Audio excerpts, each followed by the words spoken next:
Takes on takes. Follow the money. It'll tell you what you need to know. Let's talk the Yankees being outspent. Owner Hal Steinbrenner spoke to the Gotham Sports App. Make sure you go subscribe, download. Yeah, rate, review. Let's go. Review, pay the monthly. That's where you watch the Knicks and the Yankees. Yeah, Gotham Sports App. Let's go. Gotham Sports App. Go tap in. We're on there as well. When he talks about the Los Angeles Dodgers and their offseason spending spree, you got to give me your gut on this Steinbrenner quote.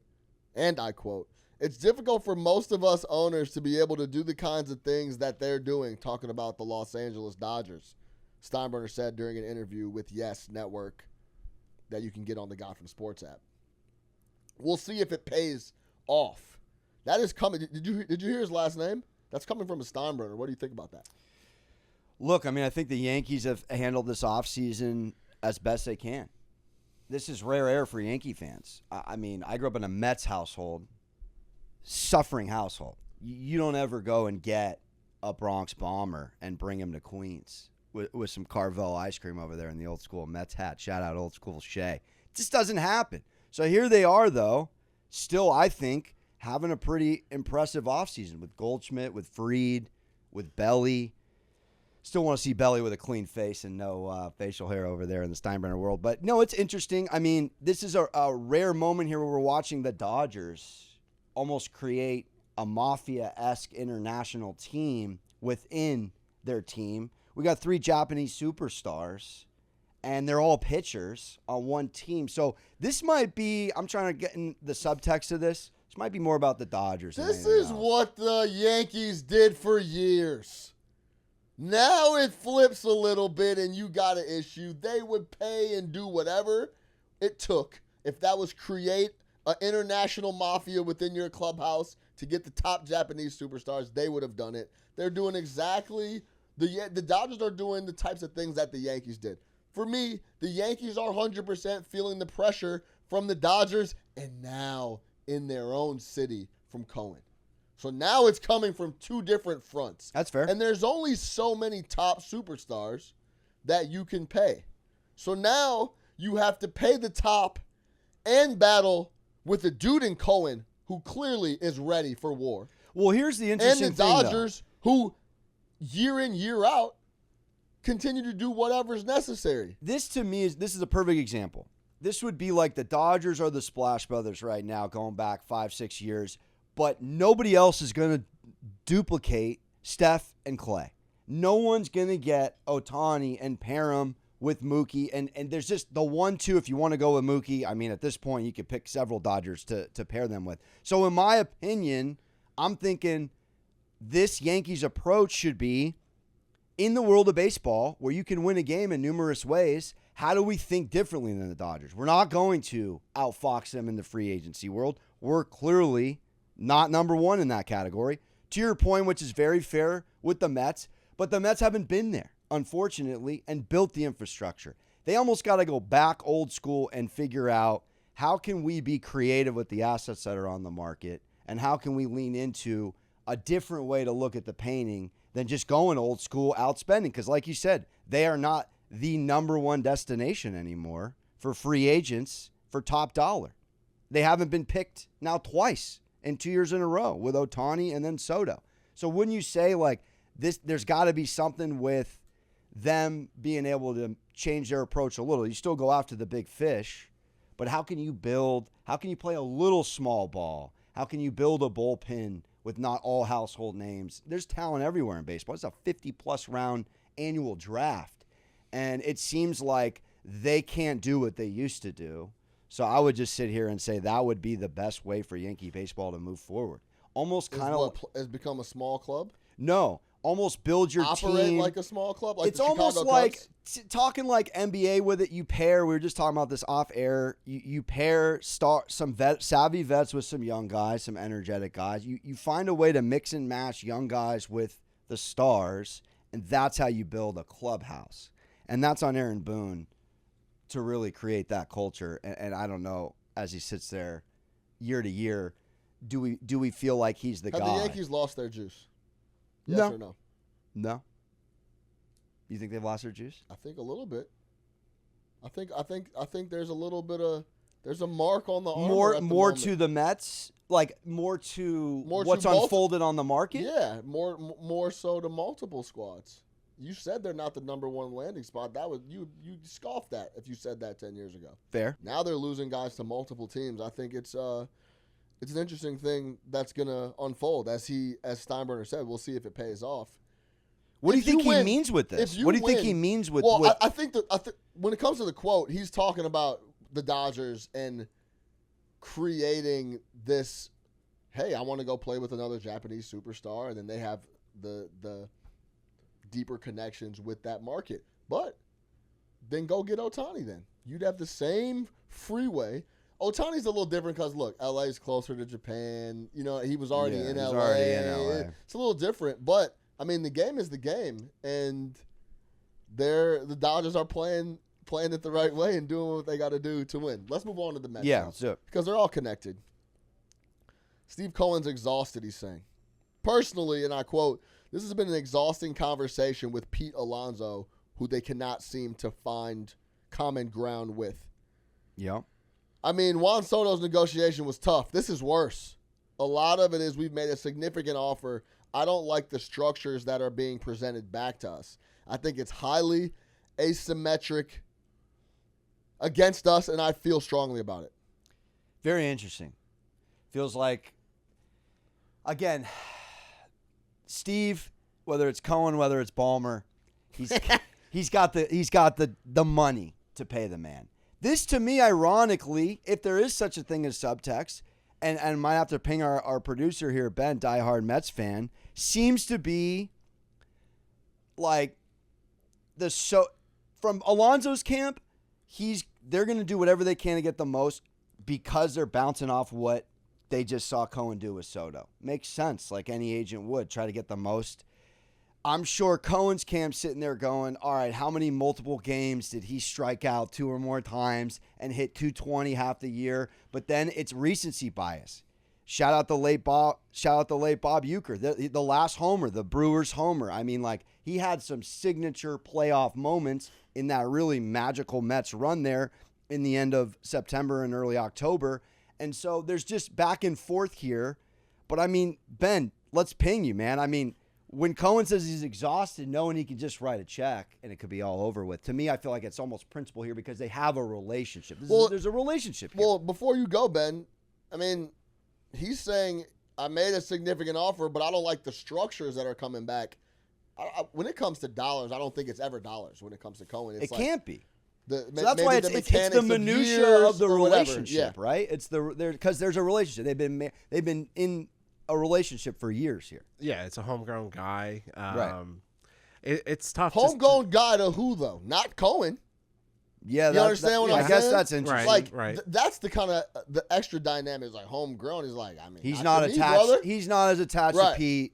It's like, oh, that Pete's Polar Burger in right field was there before Cohen.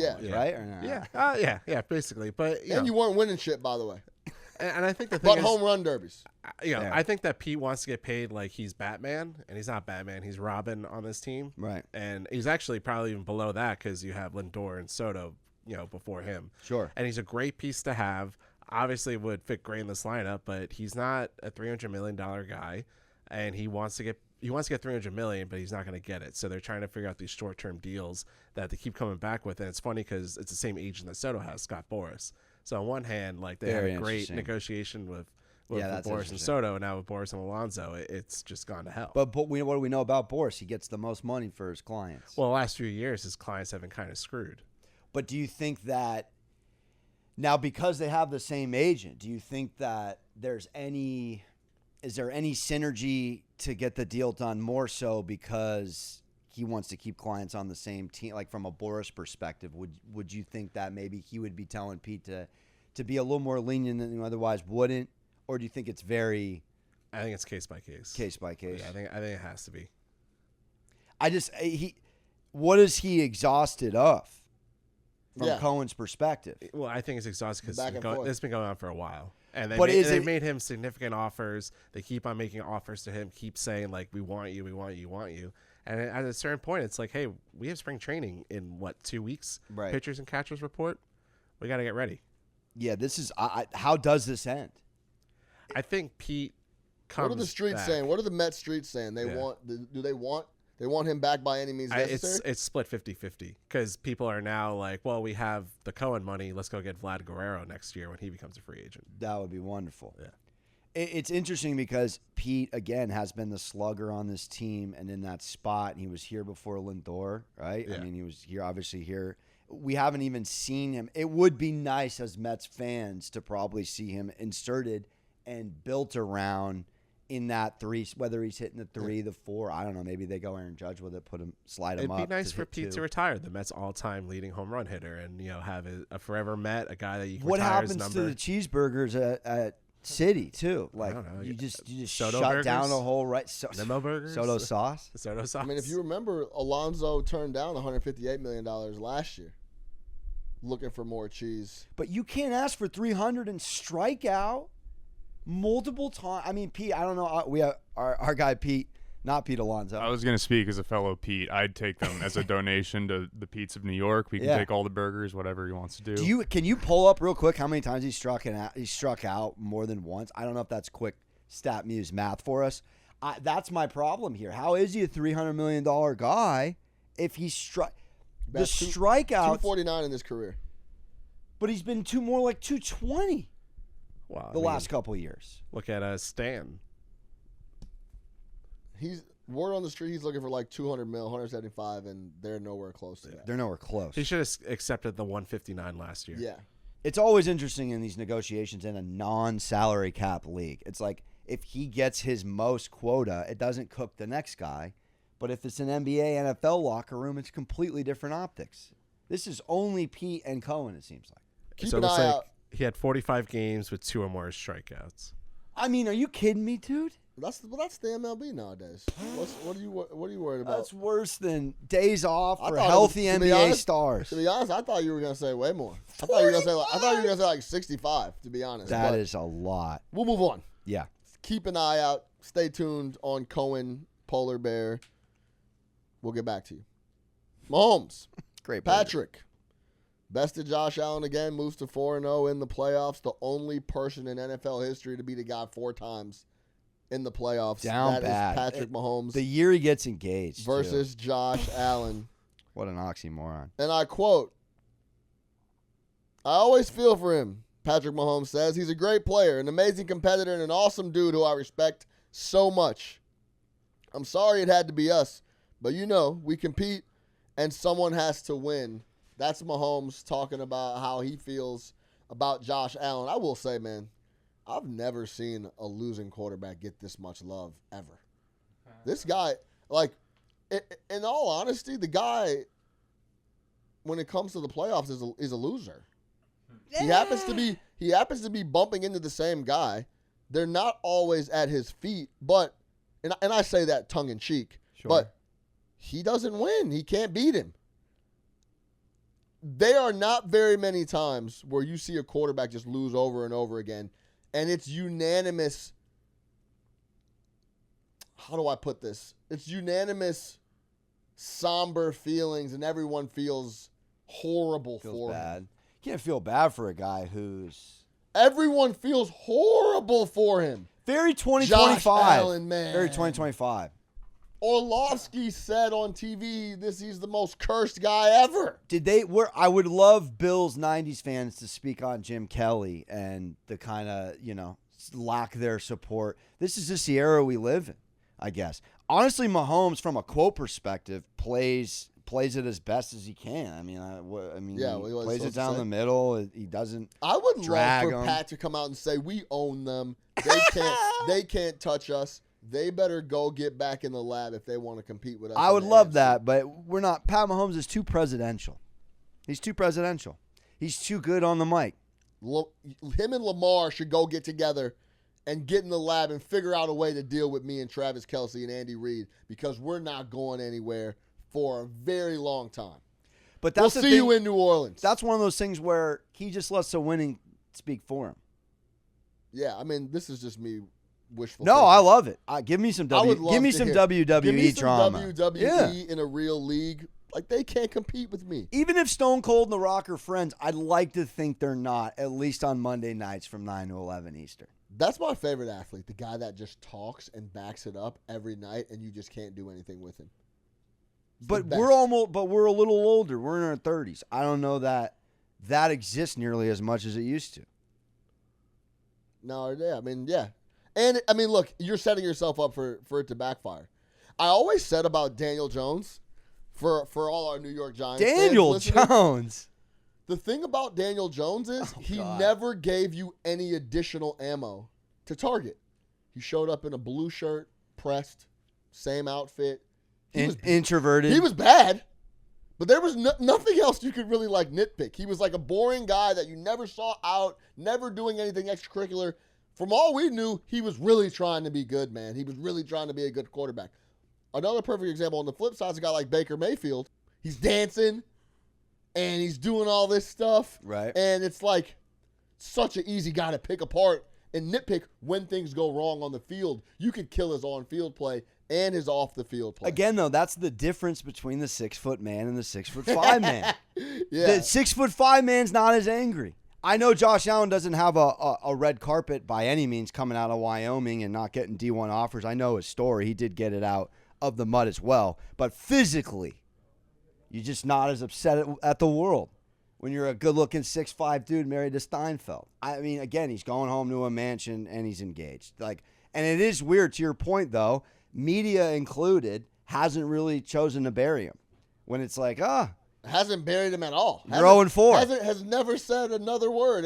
And he did have the ball in his hands down 3. And it might be one of those things where, hey, I could easily start losing these games, and let me just enjoy the ride and continue to stack them up. So. Well, we do have a Philly fan in here. Shout out to Ray. I imagine, if this was a Philly quarterback, there's just no way they'd be getting away with 0-5. They'd be getting decimated. But this is a conversation about Buffalo. I said it off air. I've never seen someone get so much sympathy. But this is like the Buffalo thing. They had the 4 L's in the 9.